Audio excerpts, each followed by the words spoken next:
Hey there everyone, Rob here.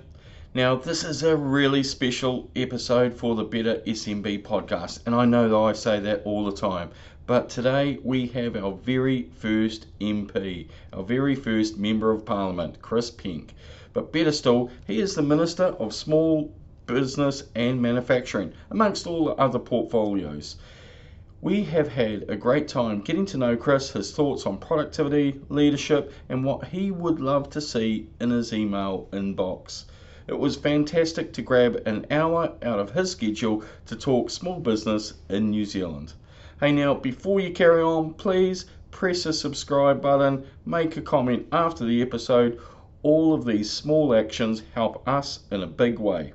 Anyway, that's enough from me. On with the podcast.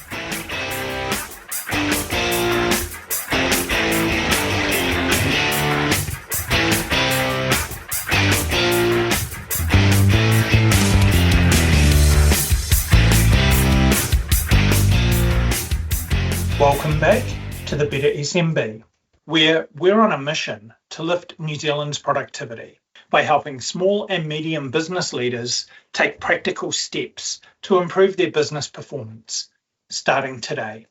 I'm David Altona. And I'm Rob Bull. We've created this platform to spark a movement. Our BHAG is to get 100,000 businesses, that includes 15,000 manufacturers, on a journey of continuous improvement. Through the podcast, our monthly column, The Last Word, a New Zealand manufacturer, and our growing community, we're building a trusted voice for SMB leaders, offering the inspiration, insight, and implementation support they need to build high-performing, future-ready businesses. Today, we're joined by the Honourable Chris Penk. He's got a few things he's responsible for, including being MP for Helensville, along with holding portfolios that will touch the heart of our audience, including small business and manufacturing, building and construction, land information, veterans. Additionally, he holds associate roles in defence and immigration. Before entering politics, Chris served in the Royal New Zealand Navy, crossed the ditch to the Australian Defence Force, and later practiced law, following his father and brother into the profession. Now, he's bringing a disciplined, pragmatic approach to public service, and as a minister, he's tasked with helping drive SMB and manufacturing performance, reducing red tape, and unlocking the potential of hundreds of thousands of Kiwi businesses. Welcome to the Better SMB, Minister Penk. Thanks so much for having me. Really delighted to be talking with you, gentlemen. I love your podcast and I love what you're doing. Thank you. So you may not know this, but you share a little piece of commonality with Rob. So I'm going to hand over to him to explain about that and get him to kick us off. In preparation for this episode, we always do a little bit of a digging, and you're a Westie. And not just the fact that you're in Helensville, because it was quite famous that your predecessor never lived in the electorate. Do you still live in the electorate, or whereabouts? Yeah, I live in West Auckland, where I've been since I came into the Helensville seat. It was just at the cusp of the seat. Actually, in fact, they've renamed the jolly thing. It's now Kaiparaki Mahurangi, which is a lovely name, but a long one. And as part of that, they moved the boundary somewhat northward. So it actually put me a fair way from the centre of gravity from that. But the boundaries bounce around because it's a fast-growing area, which is a good problem to have.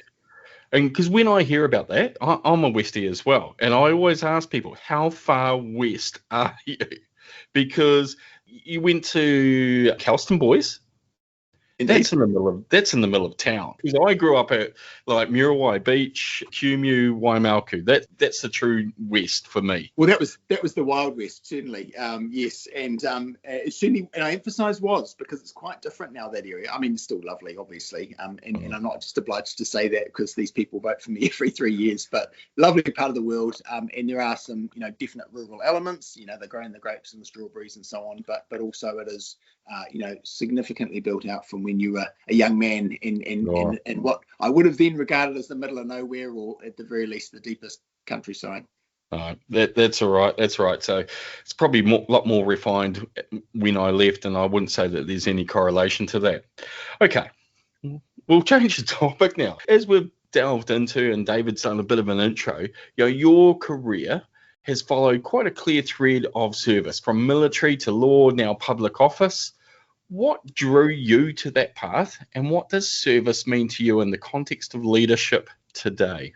Well, I think it's generous of you to say that service has characterised the path. I mean, if anything, I just really took opportunities that presented themselves at different times in my life, including that sometimes plan A didn't work out, or plan B for that matter. I think joining the Navy after I'd done a degree and didn't find a lot of opportunities in the fields that I thought I would get into, for example, journalism. I don't know what plan letter I was up to, but it's probably about halfway through the alphabet when I heard an ad on the radio for joining the Navy as what was known as a seaman officer, so navigation and so on. Anyway, so it's probably a bit more random and less well planned or particular coherent thread, except maybe service. That's kind of you to say. Certainly, I've enjoyed all the different things that I've done, and I think in any case, service must mean reflecting the will of those whom you serve. I know that's a bit circular because service and served sort of go together rather well, but I think that's maybe not as obvious a point as it might be when you reflect that in politics or in law. Particularly, you have to do the things that your client or your constituent are wanting, but also you're mindful of some broader obligations to the New Zealand public or the rule of law, as the case may be. Yeah. And with the military, a setting where it's quite well known for its discipline, clarity of command, performance standards that are pretty much non-negotiable. How has that experience shaped your expectations in public life? Yeah, it's interesting because I think a lot of that is in common with politics, or at least, one version of politics. Certainly, there's a real hierarchy within political parties and within Parliament. We don't have stripes with gold or other insignia on our sleeves, and no one's giving salutes. But nevertheless, there are titles, there are defined roles. And so there's a certain structure that I think mostly is helpful. It depends if you are respecting only those who are in a particular position of influence because of the role that they hold, or if you have the humility to understand that it might be the most junior new recruit or the most recently elected member of your caucus who can actually have a great idea. And actually it was that point about humility that was made, I think, really well on a recent podcast that you aired, where the point is that a good idea can come from everywhere. So a certain flatness of the structural hierarchy, or at least in my analysis of it, notwithstanding the structure of the hierarchy, is that you can and must listen carefully to where ideas for continual improvement may come from. So I think there's limited value in being too rigid, but nevertheless some sort of structure enables people to contribute in a way that makes sense as a part of a cohesive whole. I like that, and it lines up with how I talked about where leadership should sit as a part of my research on the productivity challenges we have in New Zealand, and that leadership need to help get things out of the way of the people who are doing the job, producing the product, creating the exports, whatever it is. So if we look at business excellence and productivity in a modern economy, particularly like manufacturing, how would you define what business excellence looks like?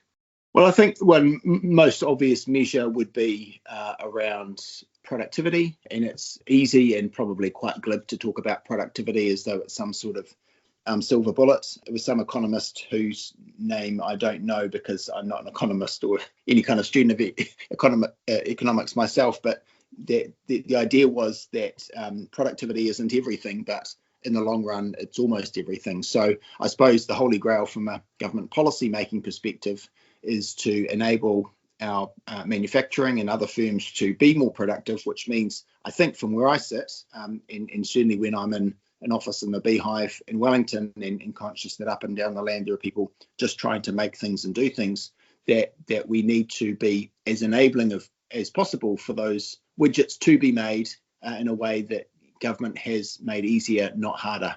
And again, that might sound like a truism, but I suppose when it comes to the impact of new laws, or even the way that laws are made, and how we make those trade-offs between good law versus maintaining some continuity and certainty, and therefore that decision making at the business level, we need to be conscious of enabling productivity from the business point of view, rather than simply trying to make good laws that may or may may or may not make good sense out in the real world.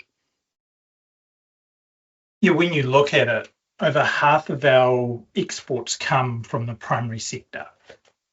And the challenge with that is it's pretty hard to double our exports when it takes 30 years to grow a tree, 4 years to get a kiwi fruit orchard producing. I'm not sure how long it would take to double the cattle on a farm, but I guess that's a little bit of simple maths that someone else could do.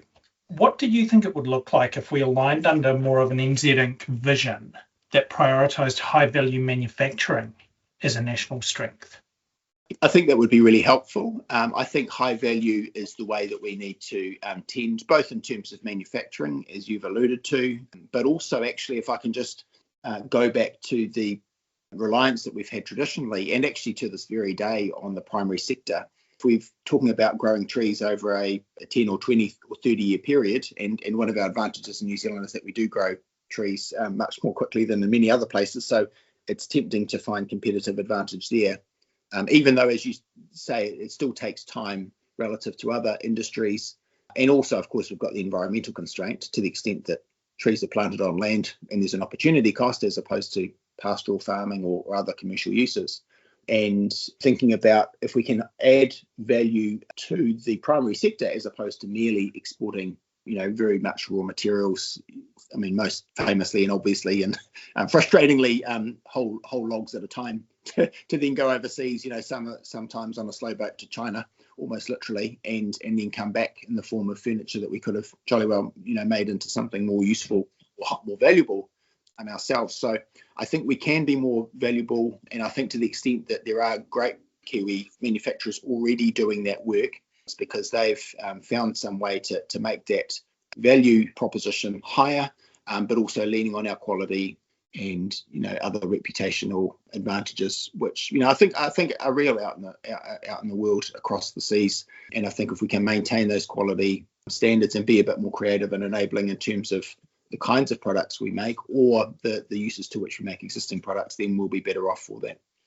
So in my role, there's a couple of big movements when I work with SMEs around New Zealand with lean thinking, and specifically there are really two massive countries with big shoes to fill. One's Japan and one's Ireland.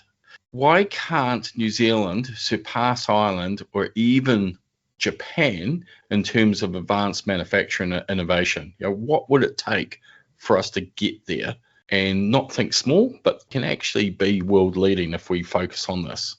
Yeah, I'm interested to know if your question is in the nature of a rhetorical question and you feel as though you're asking because there's no reason we shouldn't, or if genuinely you're keen to know if there are things that are unyet or as yet undiscovered by Wellington. And maybe it's a bit of both, but can I be a classic politician and ask a question of the questioner? Is it your view? You can go for a supplementary question, more than welcome to. Yeah. So in your mind, it should be possible, and you can't see why not. Is that a fair? I think it definitely should be possible. Why not? And from your perspective, what would it take to get there?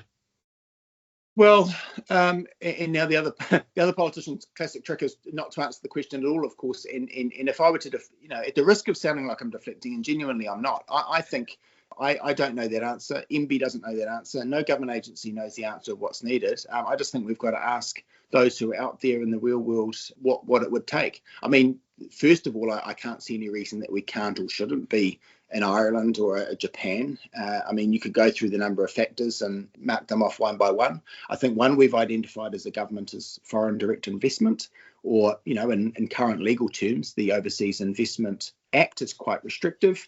We're trying to make it less restrictive. So we're certainly trying to operate a system where if foreign capital wants to flow to New Zealand businesses in a way that would be of benefit to the country, by enabling investment in plant that would enable us to grow, then we should be enabling and more welcoming of that. But there'll be other factors that the Irelands and the Japans of the world have got right in a way that, frankly, we haven't, that we do need to take heed of. And I don't know that answer. And I think you should be worried if I turned up on your podcast as a minister and said that I do have all the answers. But I know the answers are out there. Because I guess David and I, we've both talked about this for a while now, and certainly on this podcast for over a year, and it's around productivity and performance.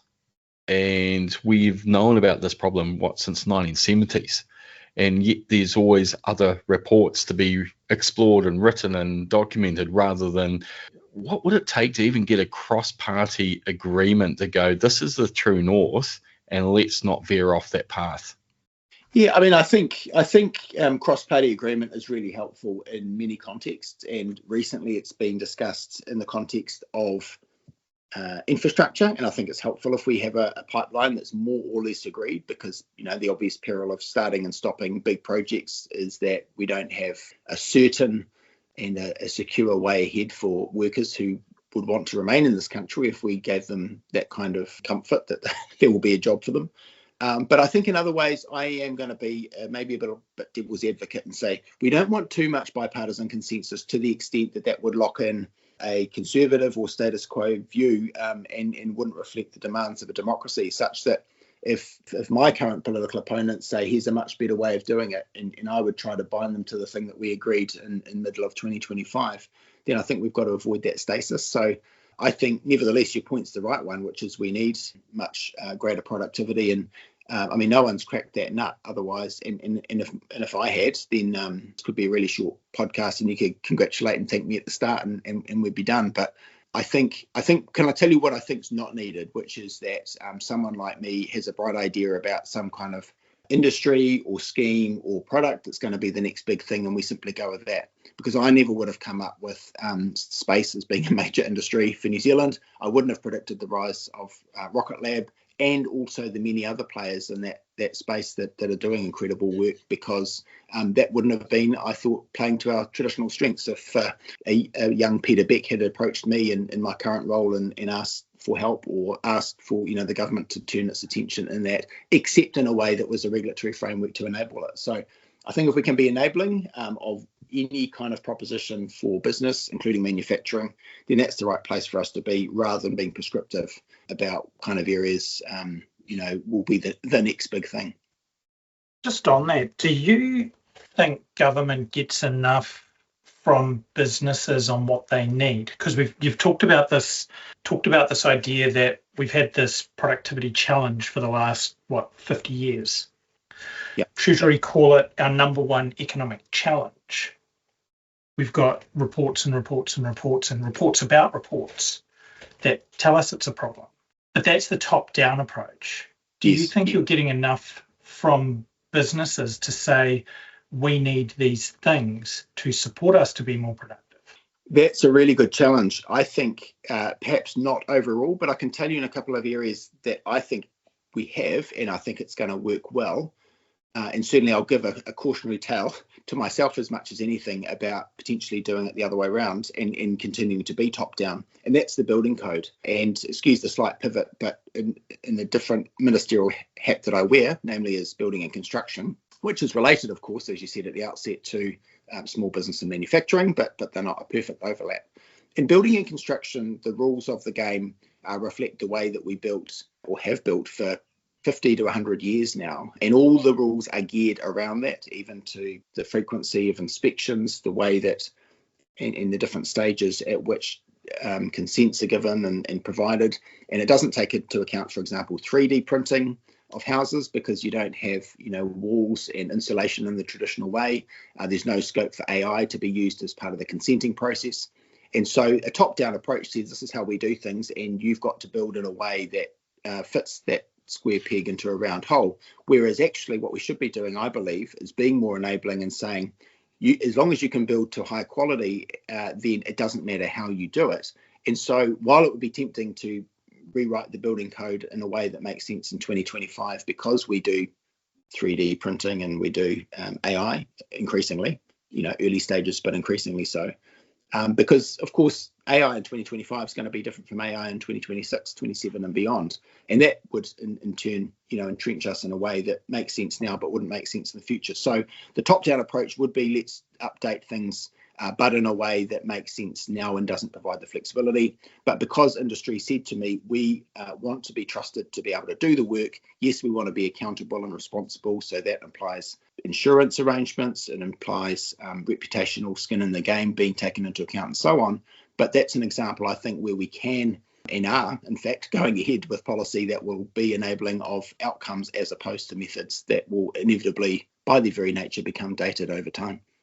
I like that idea about talking to, in that case, the construction sector, about how can you change what you're doing while still meeting this outcome, because that creates this opportunity to innovate. So the question I had here was going to be asking you about what does leadership from the top look like when it comes to supporting SMBs, because SMBs, and the way I define SMBs, are businesses with less than 100 staff. So that's 164,000 businesses, give or take, and they employ approximately just over half of all employees in New Zealand. Let's flip that on its head. What would you like to hear from SMBs? What would you like them to be telling you about what they need from government so that you can then do the things that our business sector is looking for? Yeah, I would like to hear from them. And to be fair, I often do hear from them the things that they need to be done, the problem to be solved, but also the obvious counter arguments as to why we shouldn't do it. And by that, I mean, for example, not just to say health and safety laws are really onerous for us because we slowed down in terms of the way we do things. It's all about compliance, not judgment. These are generalized rules, whereas we've got specific rules that govern our particular occupation. So they can say that there's a problem, and that's helpful as far as it goes, because otherwise I don't know, or at least I can make an educated guess, but it is at that point only a guess. But to go one step further and say, and here is why we are sure that there won't be more workers harmed as a result of this, or better still, there'll be fewer workers harmed because we'll place our resources where there is actually risk of real world danger to our workers. And so if they can go one step further from describing the problem to saying, here's the solution and here's what you need to know when someone says, oh, but you don't care about health and safety, or oh, you don't care about quality in building, this is going to be the next Leaky Homes disaster, etc. So the further that a business can go along the track of being a problem solver, the more helpful it is. And of course, the retort in turn might be, well, that's your job. You're in politics. You're meant to be trying to come up with solutions to solve our problems. But the closer to the coalface that the solutions come, as well as the description of the problem, the more likely it is that it's going to be politically palatable for me to propose that, because I can say I'm confident it will work in the real world because the real world told me, but also it's going to shortcut a lot of what would otherwise then need to take place by way of consultation from scratch. So in many ways, a political version of an ROI for a business. Exactly. Right. Yeah, well said. That was a much crisper way than I got to, but that's exactly right. So looking out across the different government agencies that we've got, and you've talked about MB previously, we've got an episode airing, might have aired before this one, where we talk about some of the data coming out of MB intended to help businesses, whether it does or not. We'll have to listen to that episode and find out. But do you think government agencies are held to the same performance standards that you're expecting from businesses? You need to innovate, you need to deliver better, higher levels of customer service, so on, so on, so on. Because after all, I can't just go, you know what, New Zealand government, they just really suck for this one thing. I'm going to go pay my money to another government because I want that service from there. I think that is exactly the right question, and framing it as a monopolistic situation, as you've done, is the right starting point in terms of understanding. So I could acquire or demand, I could write letters and be expensive and flamboyant in media commentary and so on, but pulling all the levers at my disposal in terms of getting better performance out of an organisation that doesn't have any incentive to do that, I think will only have a short-term impact at best. So while, of course, government's a monopoly because if you have more than one hierarchy, then you don't have a hierarchy, you have anarchy. And so I'm not arguing against the existence of a rule setter and a regulator. Nevertheless, I think we've got to understand that government by its nature will always tend towards the behaviour and the outcomes of any monopoly, which is inefficiency. And I don't say that rudely about anyone who is working in the public sector. It's just the reality of some combination of human nature and organisational design reality. And therefore, for me, the broader question, or the more directed question, actually, if anything, isn't, can I get better government agency outcomes? It's how can we get outcomes other than through government agencies? And is it possible, for example, in terms of overseas investment, not just to have faster decision making or better decision making by the Overseas Investment Office, for which I'm responsible as Land Information Minister, but are there systems that we can require fewer decisions to be made in the first place, without sacrificing the policy aims of the government on behalf of the people, which is to make sure that we've got sensible investment decisions and so forth. So that's really, I sort of go one step further, I think, than maybe I should at times, and try and get a bit more fundamental about whether we want the government involved in the first place, rather than getting them to be a better version of their inevitable monopolistic selves. So we can minimise the use of government, in effect, is what you're saying, by offering better public service, better private services.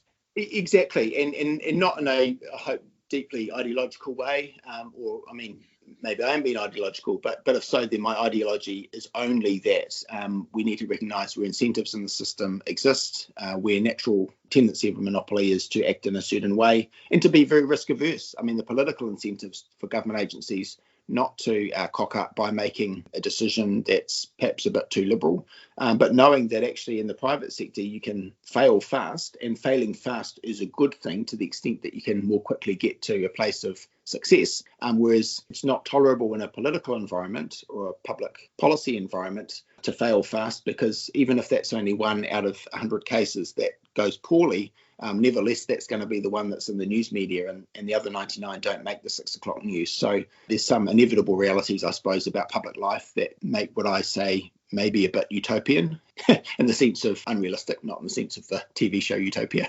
Although if any of your listeners are familiar with that, you'll sort of get the joke, I suppose. Yeah. So I'm curious, who's getting it right? If we look across government departments, agencies, state-owned enterprises, who's innovating and doing what high-performing businesses are doing? Gosh, I want to say defence. Proof in the pudding will be in 30 years from now whether we have a defence force that's fit for 2055, he said, pausing just to check my own math. But it's hard to answer the question, because if it's to be a meaningful improvement in what we've got currently in any of the fields in which government works, then we don't know for the long term.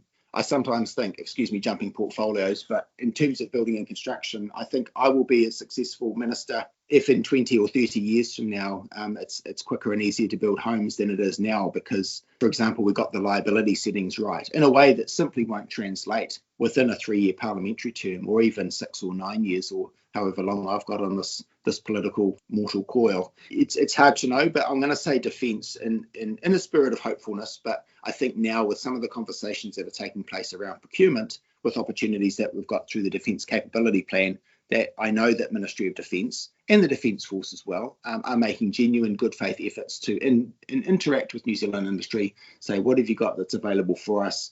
It's an economic growth story as well as a national security piece, and I'm really confident that we can get the ships, the helicopters that we need, but also the wharves and the accommodation for personnel, which are all crucial pieces of the puzzle. And there's so much at stake that I'm going to say we will get it right, because we've got to.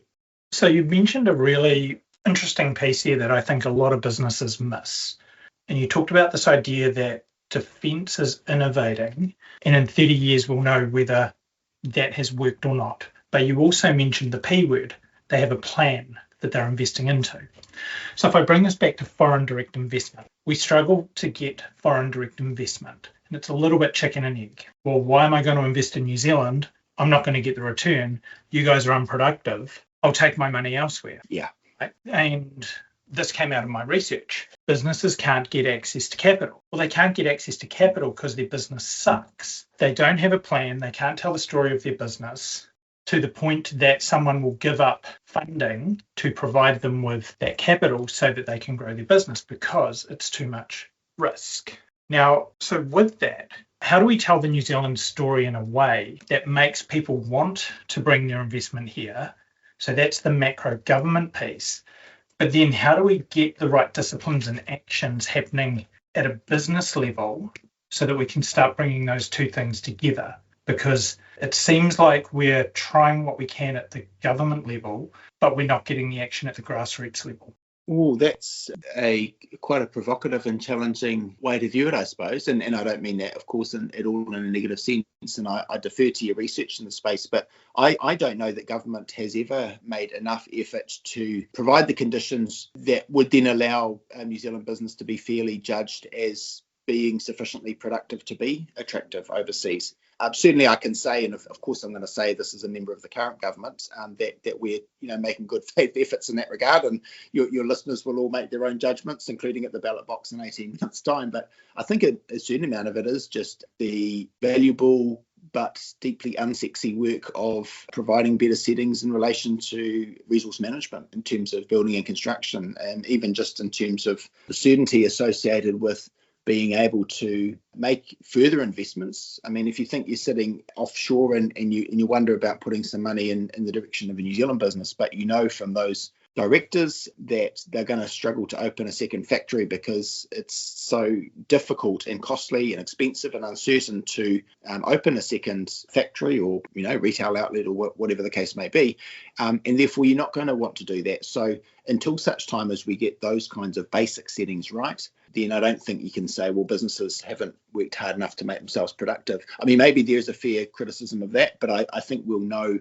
once we've done the things that we're looking to do between now and the next election around resource management, even around the risk of earthquake-prone buildings and the chilling effect that that's got. And I know that sounds quite niche, and yes, I'm mentioning it because it's within my remit as the Building and Construction Minister, but you'd be amazed how often whether it's small town New Zealand, really and truly out in the regions or the large cities alike, people say we simply can't have a thriving town centre, therefore we can't have people come to our area because everything is, falling into derelict and disrepair state because we don't know what we can afford to do, or we simply can't afford to do anything because the government says we can't continue to inhabit this building that's survived for 100 years through multiple earthquakes. So it's a gnarly challenge, but government needs to get its bit right before we then look business to play its part. SME leadership capability. And the last, probably certainly in your term, the funding, the support has been reducing. Is there a particularly around SMEs that are exporting and the immediate ecosystem, is there a bit of a plan to provide more substantial support to lift up the capability? Because that goes back to what David was talking around. Businesses don't know how to write a plan and how to express themselves, but there is definitely that case, particularly in New Zealand, small, medium-sized businesses. They are the experts, the technicians that have suddenly become an owner and managing a really cool business. But the capability and the knowledge and the leadership is quite often lacking. But we're seeing that support's overall diminishing.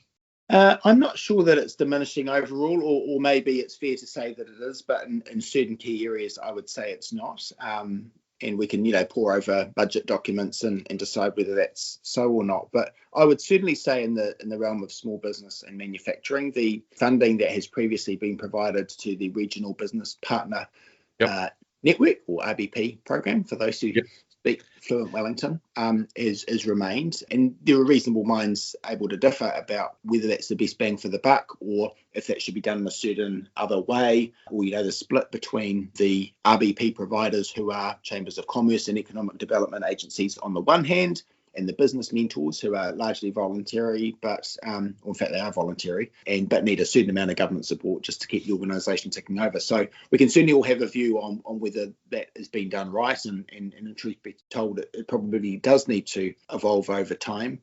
But certainly, if we're talking about support in that sense, it hasn't reduced. But there were other programs that I must admit I don't lose any sleep over ending, such as industry transformation plans, or ITPs, whereby it seems to me it was an exercise in writing door-stopping documents in Wellington that provide no extra employment other than for cleaners who need to remove the dust from them from time to time, such as their usefulness or lack thereof. But I'm obviously biased in that regard, but if you tell me that there are things that we need to do to provide more support than we currently are, then I'm all ears for sure.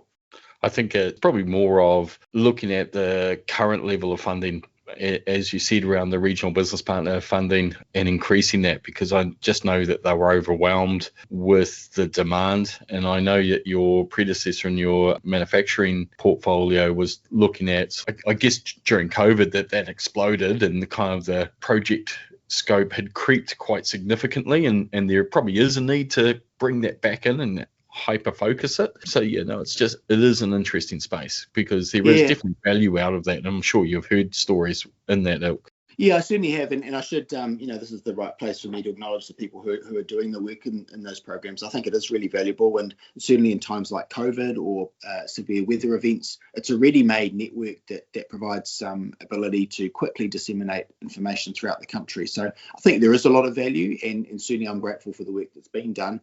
I do wonder if there's a conversation to be had about the extent to which it's providing training as compared with ongoing support. To what extent should the government be providing services for people to become more aware of the potential of AI, or should we, as I think is the answer, provide training to the trainers to then, go out and spread the word? Again, I think that's an ongoing conversation, and certainly for yourself or any of your listeners who have strong views in that regard, certainly I'm keen to hear them. AI is an interesting one. To quote Rob from my research, if you overlay technology with a really bad process, you just end up doing dumb shit faster. I love it. That's so good. That was a smart man that you interviewed that day. Well, you were a bit younger, I guess we could say. So what actions are you taking to support better performance from government agencies? I think a certain amount of it is transparency. One of the outfits that I've mentioned along the way, and I don't have a lot that are directly under my control. And in fact, Overseas Investment Office, which is the one I'm getting to, is actually a joint venture between Finance and Land Information Minister. And it's actually David Seymour these days, because that role has been delegated to him as Associate Finance. But one of the changes that we made early on was to require faster decision making, with a certain percentage of applications to be completed within half the usual statutory timeframe. And so part of that is just about having the onus placed on the organisation and asking them to rearrange themselves as necessary, and yes, pay attention to the soft signal that's provided politically in terms of being more permissive, being more enabling of overseas investment. So actually, without changing the law of the land in the Overseas Investment Act, we, in a way that would explicitly be more enabling, we're able to achieve that by placing an emphasis on the outcomes that we want. And similarly, while there are changes that I'm looking to lead in terms of performance around building control, which is issuing of consents, pace of inspections, and so on, the first thing that we did was require that all the building consent authorities, of which there are 66 councils around the country performing that function, simply provide their data once a quarter to MB, and that we would publish it. And partly it's that transparency leads to good outcomes, or at least it can, or it should. But apart from anything else, it would also build the statistical and empirical basis for the reform that I thought were needed, which needed to be clearly and demonstrably able to be shown to be needed. Including that some of these outfits are doing a great job and others are doing a really poor job, but otherwise I'm merely operating on the basis of anecdotes. So a combination of those different incentives, by publishing the information, by collecting it, I think can and it actually has driven better performance too. So I've got one more question, and we've got a bit of a quick fire Q&A to end this. So you've got to fit your answers into one sentence for that. So we'll give you a bit of preparation. How do you see the role of government evolving with the introduction of emerging technology? So you've talked about AI in enabling the manufacturing and broader SME sectors to be more successful. I think I would go back to my comment previously about needing to provide for outcomes, and actually even go beyond that and say we need to understand incentives, so that if we say that the incentive is right to do the work that you're engaged in, making things or providing services in a way that keeps the Kiwi consumer safe and protects our international reputation so that people want to continue to trade with our companies, then it doesn't matter how you get there. And of course, that's easy for me to say, but the problem is when you have negative effects that only become apparent in time. For example, it might become apparent only in an earthquake that the seismic rules have not been, or rather the outcomes that we want in terms of seismic performance aren't sufficient, or buildings become apparent as leaky buildings only after a few seasons worth of rain, then that's a problem, of course, when we're trying to make rules that are more enabling. So I think if we understand the incentives and are prepared to take a sufficiently long-term approach, and also build ambulances at the bottom of the cliff, so that we say we're not going to provide a fence at the top, but the ambulance at the bottom will be, maybe there is effectively a public insurance scheme where the taxpayer bails out a few unfortunates who have been done wrong, but in the name of getting things done faster and more affordable for everyone else, then maybe it's worth breaking those eggs in order to make the omelette, just to mix my metaphors.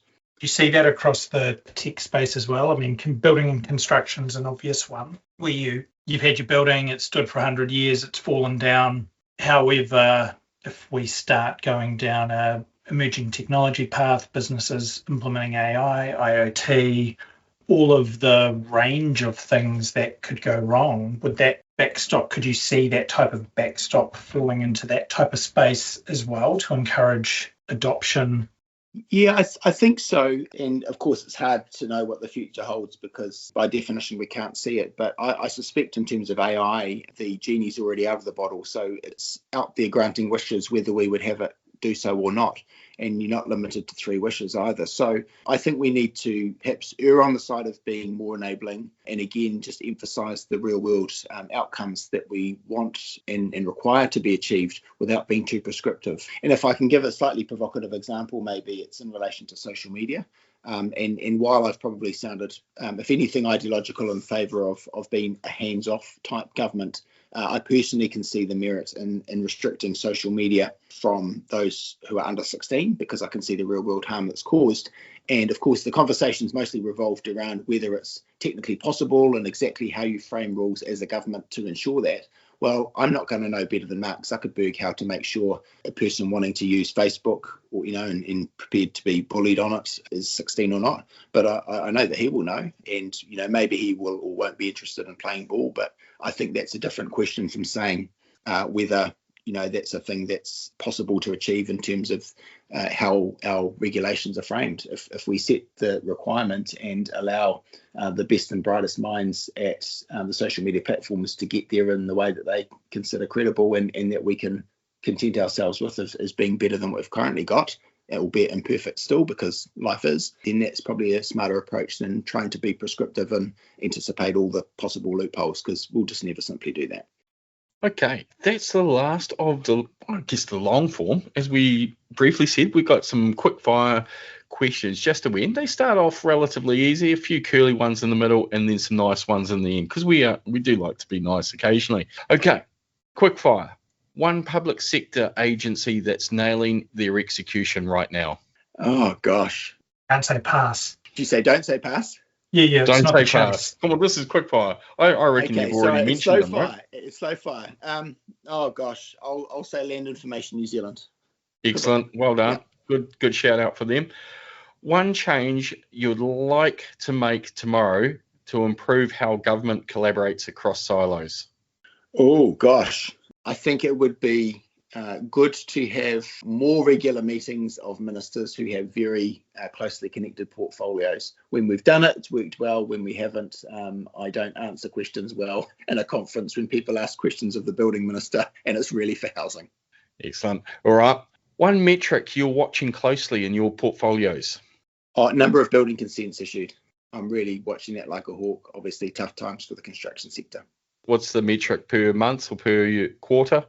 Well, I mean, yeah, obviously you can slice and dice it to including by region as well as by time interval, but roughly speaking, annual consents should be closer to 50,000 than 30,000, albeit that the problem with the boom and bust cycle is not only the bust, but also the boom. Try and do it in an orderly fashion. Okay. What's the best leadership advice you've ever received?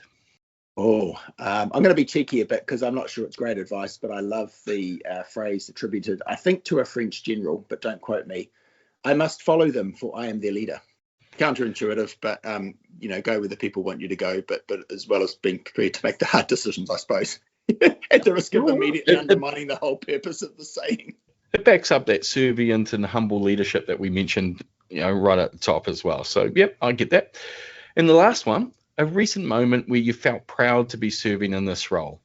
Oh gosh. Well, I suppose the work that the Veterans Affairs people do, and that is often unheralded or often unknown. I'm proud whenever someone comes up to me and says, my father, my uncle, my sister, whoever significant in their life has received good services from Veterans Affairs, because that's an organisation that some older New Zealanders and younger New Zealanders too, for that matter, rely on really deeply, and it's good when we get it right. Excellent. Over to you, Dave. That's a wrap on today's episode of The Better SMB. And what a conversation with Minister Chris Penk. From his military background and now ministerial career, one thing's clear. Chris Penk brings a deep sense of service and personal responsibility to every role he takes on. It's no surprise then that his message to fight on, first shared in his maiden speech to Parliament, still resonates. Not as a slogan, but as a personal commitment to push forward with purpose, even when the odds are uncertain. That idea captures so much of what this podcast stands for. We're here to challenge the status quo, to ask whether we're aiming high enough as a country, and to explore how both government and businesses can move from intent to impact. Minister Penk made it clear, leadership from the top isn't just about setting rules, it's about modelling clarity, consistency, and execution. Just as we expect high performance from our public institutions, SMBs need to drive their own excellence too. We can't afford to wait. The most productive businesses and nations don't succeed by accident. They choose to align, to act, and to raise the bar. So as we sign off, we'll leave you with this. Whether you're in cabinet or on the shop floor, whether you lead a team of 100 or a team of 1, fight on, own the outcome, be the example, because that's how we build a better SMB and a better New Zealand. Minister Chris Penk, Victor Mike Tango. Victor Mike Tango to you too. Brilliant.